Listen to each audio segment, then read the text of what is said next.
सभी साथियों को जय भीम। जाति प्रथा उन्मूलन की इस कड़ी में आज बात करेंगे कि बाबा साहब अम्बेडकर ने जो गांधी जी को उत्तर दिया, जो पहले तो गांधी जी ने जो है बाबा साहब के उस भाषण को जब पढ़ा, जात पात तोड़क मंडल के, उसके बाद गांधी जी ने बाबा साहब को जो उत्तर देने के लिए उनकी जो है हरिजन पत्रिका में उन्होंने उत्तर दिया। उसके बाद उसको पढ़ने के बाद बाबा साहब ने जो है गांधी जी को उत्तर दिया।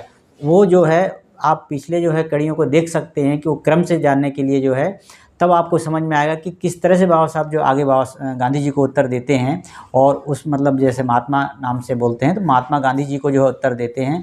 तो इसके लिए आप जो है पिछले वीडियो को ज़रूर देखें, क्रम से देखें, और इसके लिए प्लेलिस्ट भी तैयार है, इसमें सब्जेक्ट वाइज जो है आप वीडियो को देख सकते हैं।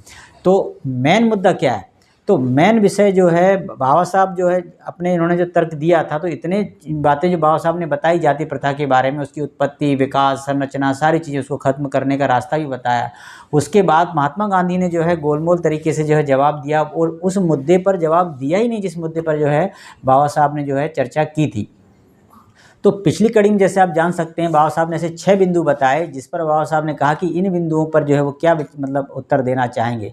तो उस पर जो है उसके अगली जो तीसरा पॉइंट यानी पैरा, जो अगला जो पैरा है, उसमें जो बाबा साहब कहते हैं जो आज की कड़ी में कि जो है गांधी जी जो जवाब दे रहे हैं उसका भी मुझे जो है विश्लेषण करना होगा, कि जो है उस उत्तर को जांचना होगा कि वो किस तरह का उत्तर जो सही है। तो उन्होंने जैसे कुछ तर्क किया था गांधी जी ने कि जो है संतों के आधार पर जो है बातों को माना जाता है, धर्म के आधार पर। कुछ विद्वान जो है शास्त्र लिखते हैं, टीका लिखते हैं, वो गलत भी हो सकते हैं, लेकिन संतों की बाड़ी सबसे मेन होती है। संतों ने कहा उस हिसाब से लोग आचरण करते हैं।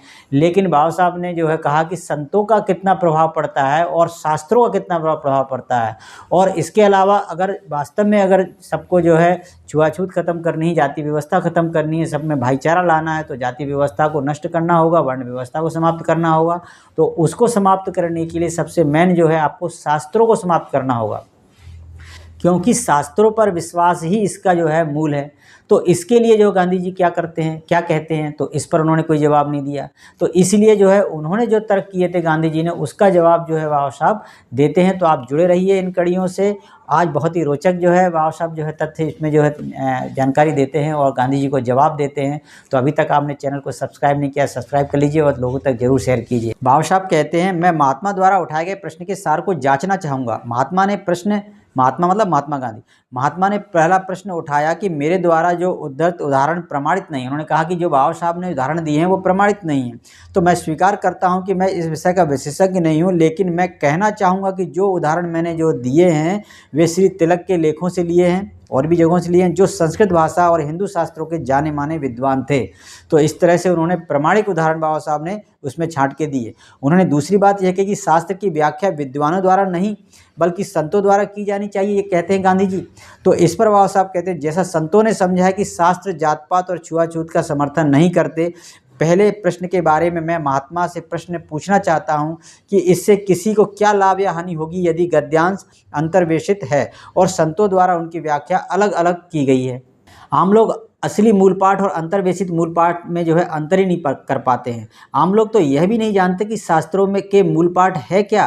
वे इतने अनपढ़ हैं कि शास्त्रों में क्या लिखा है यह भी नहीं जानते, और उनसे कहा जाता है कि वे उसी पर विश्वास कर लेते हैं जो भी उनसे कहा जाता है। और उनसे कहा गया है कि शास्त्रों में जात पात और छुआछात की जो भी प्रथा को धार्मिक कर्तव्य माना गया है, ड्यूटी है एक तरह से। अगर धर्म को मानना है तो आपको एक कर्तव्य है, छुआछूत जाति प्रथा को मानना ही होगा। तो वो इस तरह से माने जा रहे हैं, और आप कहते हैं कि जो है इस तरह से जो है वो संतों के आधार पर है, विद्वानों के आधार पर नहीं है।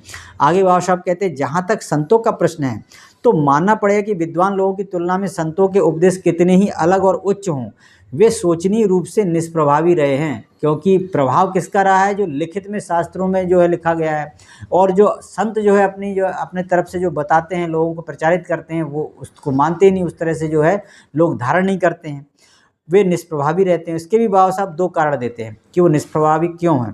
पहला कारण, किसी भी संत ने जाति व्यवस्था पर कभी भी हमला नहीं किया।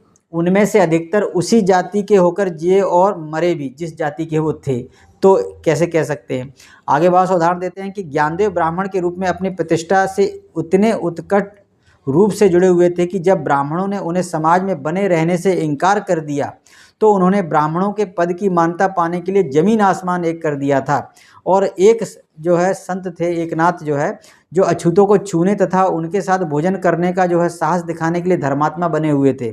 उन्होंने ऐसा इसलिए नहीं किया कि वे जात पात और छुआछूत के विरुद्ध थे, जबकि उनकी मान्यता यह थी कि प्रदूषण को पवित्र गंगा नदी में मतलब जो है स्नान करके जो भी है पापों को धोया जा सकता है। इसके विपरीत वे जात पात की व्यवस्था के जो है और पक्के विश्वासी रहे हैं, बल्कि और ज़्यादा जो है इन्होंने माना है। जहाँ तक मेरा अध्ययन है कि किसी भी संत ने जात पात और छुआछूत के विरुद्ध कोई अभियान चलाया ही नहीं है। किसी भी संत ने जो है, जिनके बारे में बताया जाता है, मनुष्यों के बीच चल रहे संघर्ष से वे चिंतित नहीं थे, बल्कि वे इससे चिंतित थे कि मनुष्य और ईश्वर के बीच संबंध से जो है क्या है, उनके संबंध कैसे होने चाहिए, कैसा जो है।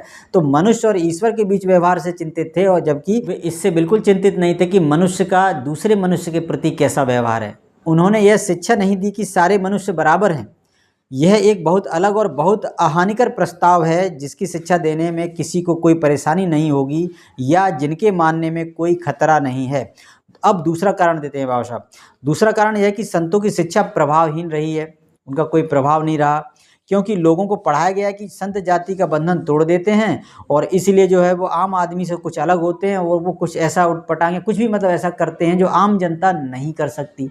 अगर आम जनता नहीं कर सकती तो वो जो है संत करते हैं, तो वो संतों का अनुकरण नहीं करते, संतों के तरह जो है अपने जीवन में धारण नहीं करते, क्योंकि उनको ऐसा लगता है ये संत कर सकते हैं, हमारे बस की बात नहीं है। वे केवल जो है उनको सम्मान देते हैं, सम्मान योग्य मानते हैं। लोग जाति और छुआछूत में पक्का विश्वास रखते हैं। यह दर्शाता है कि शास्त्रों की शिक्षाओं के विरुद्ध धर्मपरायण जीवन तथा आदर्शपूर्ण उपदेशों का उन पर कोई प्रभाव नहीं पड़ता। कितना भी आप अच्छा जो है अपना आदर्श बताइए, कितना भी अच्छे उपदेश दीजिए, क्योंकि वो पूरी तरह से जो है इन छुआछूत और जात पात का पालन उस धर्म के अनुसार करते हैं। तो इस प्रकार इस बात से कोई सत्तावना नहीं मिलती है कि संत थे या एक महात्मा है जो शास्त्रों को थोड़े से विद्वानों और कई अज्ञानियों से अलग तरीके से समझते हैं।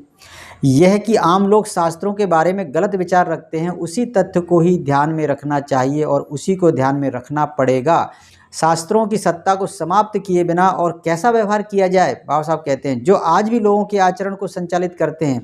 इस प्रश्न पर महात्मा ने विचार नहीं किया, लेकिन शास्त्रों की जकड़ से मुक्त कराने की जो भी प्रभावशाली योजनाएं महात्मा बताएं, उन्हें यह मानना चाहिए कि किसी संत के धर्मपरायण जीवन से यह स्वयं ऊंचे उठ सकते हैं, लेकिन आम आदमी की जो है संत और महात्माओं के प्रति यही मनोवृत्ति है कि वे उनका सम्मान करते हैं लेकिन अनुसरण नहीं करते।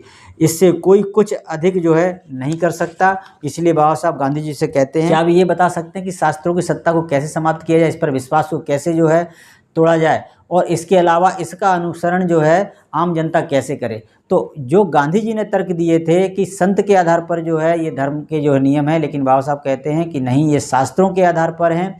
तो इस बात का जो है बाबा साहब गांधी जी का उत्तर देते हैं ज़बरदस्त तरीके से।